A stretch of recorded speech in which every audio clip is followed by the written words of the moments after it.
On February 8th, 2022, Riot reworked Yoru. In his kit, the fake outs have been changed from fake footsteps that were only for creating noise to a full-blown copy of himself that walks and talks just like a normal agent would. This new clone resulted in ranked players from all across the world endlessly ramming themselves face first into random walls, hoping to trick their opponents into thinking that they were a decoy and farm clips for TikTok. That happened so often that whenever Valorant fans got a Yoru in the ranked games, they automatically assumed that they were trolling or throwing and would dodge their matches. These fake decoys would almost never work. It is such a stupid strategy that it has never been pulled off successfully in Tier 1 Valorant.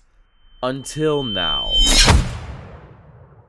Before we get started, Durka is one of the best duelists in the world, and he has the stats to prove it. But if you want to track your own statistics like he does, the best way would be with Blitz.gg. The Blitz desktop app is one of the biggest supporters of this channel, is free, and offers you a bunch of useful information about your matches. Let's say you queue into a bunch of trolls. If you have Blitz, you'll know as soon as you hop into Agent Select and save some RR. The Blitz will also tell you what your teammates are good at and what your enemies are bad at. Then you play to these to win more often. The app also tracks your best maps, weapons, and agents all in one place, telling you what you need to work on. They also feature a real-time in-game dynamic stats overlay that allows you to make on-the-fly adjustments. Then once the game's over, there's post-game insights detailing every area of your performance. They also got support for League, TFT, Apex, Fortnite, CS2, Palworld, Destiny 2, Escape from Tarkov, and a ton more. Guys, the Blitz desktop app is free, helps you get better, and funds these high-quality videos. So if you've ever wanted to support me, now is your chance. Download the Blitz desktop app for PC by clicking the link down in the description. The score is 0-2 on Vitality's map pick during the upper final of EMEA kickoff. Now keep in mind, whoever wins this series cements a spot at Masters Bangkok. Gotten him that ultimate, and of course, in a round like this, where there are, well, some disadvantages, Vitality still come in with four rifles to play with. You're at least going to be able to add a little bit extra. He has faked it.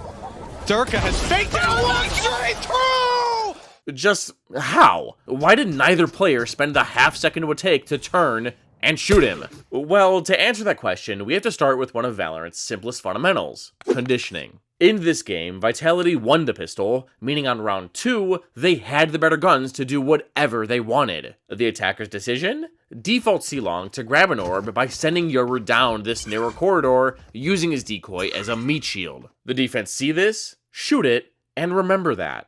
So now next time when Cypher sees a stiff-looking Yoru, he's going to remember when he got flashed for shooting it last time. This is similar to how you would train your dog to not bite furniture, or a cat not to claw things. You might yell at your pets, or spray them with water so that when they do that again, they remember what happens. They get flashed. This conditioning happens in Valorant all the time.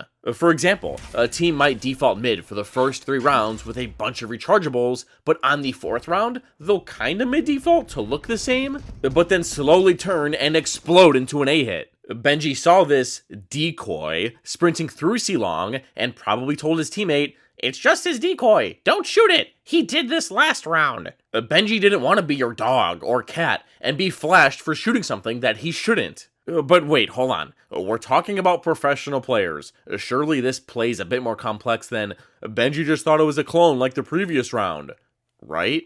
Well, shooting a decoy costs the shooter a bit more than that. Think about it. Yoru is a duelist initiator hybrid. More on that in this video here, but his decoy can gather you valuable info if shot at. It walks into sight, the enemy thinks the clone is you, they shoot it. But not only do they get flashed, but the opponent reveals their position. And information like that is a valuable resource in Valorant. Had Boost shot it, Heretics would be telling Vitality that, "Hey, we're back sight," which could be the trigger for them getting dookied on. So, within just a few minutes, we have solid reasons as to why Heretics wouldn't blast that clone. And don't forget, a spot at Masters Bangkok was on the line. But, wait a second.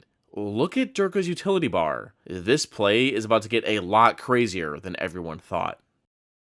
Remember back in the intro when I said that this is such a stupid strategy that it's never been pulled off in Tier 1 blah blah blah? It is stupid. You're just risking so much for a play that only costs the enemy a 90-degree turn and a bullet.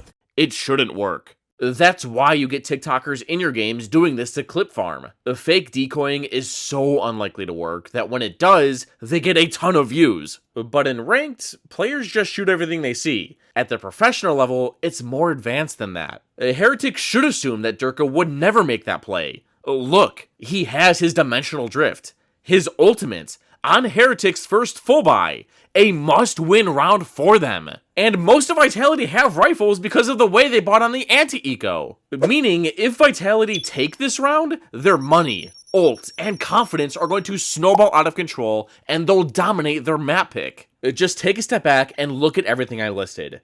Don't you think that Vitality could steal this round if Durka just uses his dimensional drift that gives his team wall hacks? Nope.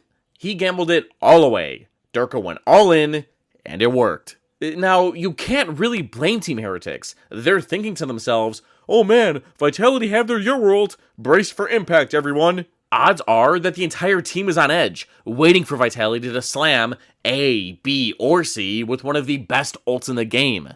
Pile that onto the list of reasons why the defense didn't shoot this clone, and it makes sense why Durka didn't get shot. But because Durka pulled this stunt, he just affected not only the rest of this match, but every game for the future of Tier 1 Valorant.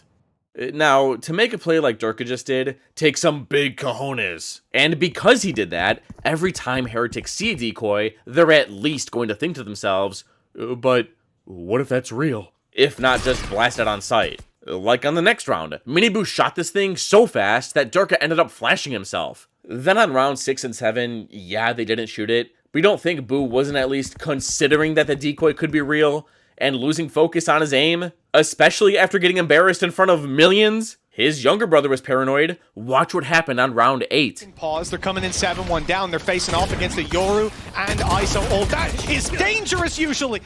Didn't catch that? Look closer.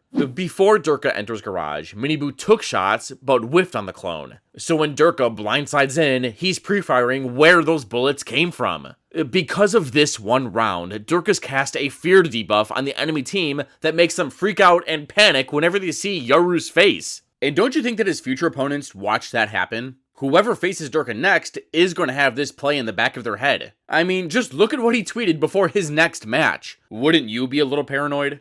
And he didn't just affect this game, but your games too. Just think, pulling something off like this used to be considered brain dead. But because Durka took that leap of faith and basically won a game because of it, players of all shapes and sizes are going to start fake cloning more and more. And people might shoot real clones more and more, meaning Yoru gets more info? Who knows? Even if you die and get punished for it, that's okay too.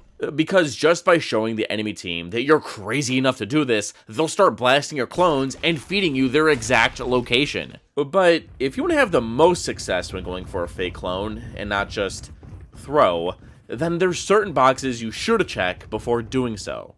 And now, just because this fake decoy worked here, that doesn't mean you should be running around all willy-nilly. Durka didn't do this because he was bored. He just looked at his chances and figured, yeah, this is a good play. I mean, it was Vitality's bonus round. It is a round they statistically should lose. So why not say, fuck it, and go for something risky? You probably aren't going to win this round anyways with a team full of half shields and a sheriff. Then you just use the dimensional drift on your first full buy. T1 did the same thing just the other day. They won pistol, the anti-eco, and then came the bonus. They shouldn't win this round with the worst weapons. And since Izu only has a ghost, why not go for something like this? Trouble, he just got spotted by that prowler. Target destroyed.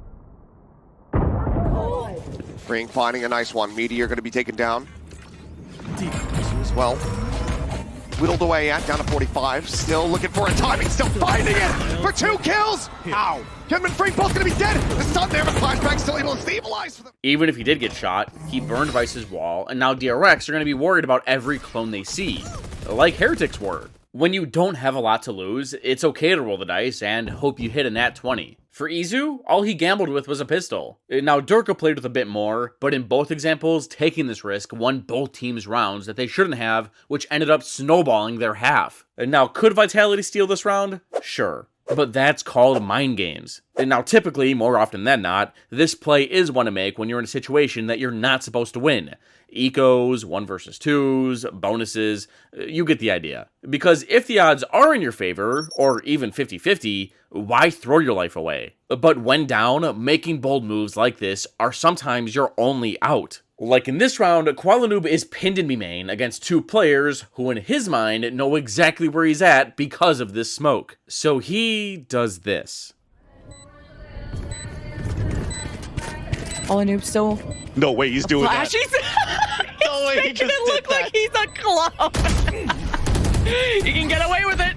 Got a flash, and they divide, they section Qualanoob. By fake cloning out of B main, he made it seem like he could either still be in there or in this cubby. And because he saved his blindside, Qualanoob was almost able to isolate the remaining attackers. He prayed the Hail Mary in a Hail Mary situation, one he was unlikely to win. But then he does this when up 8-0 and trolls. I'm back. Qualanoob's still there. Oh my gosh, no, there's no way. No, there's no way!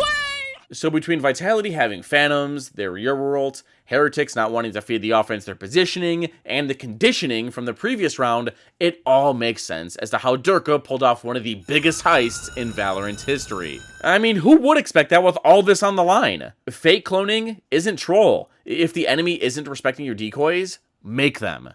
Despite being only 100 credits, this ability has so many layers of depth that it should be abused more throughout every level of Valorant. Kinda like how jumping off the cliff should be done more too. G2 had good reasoning. If you don't believe me, then watch this video.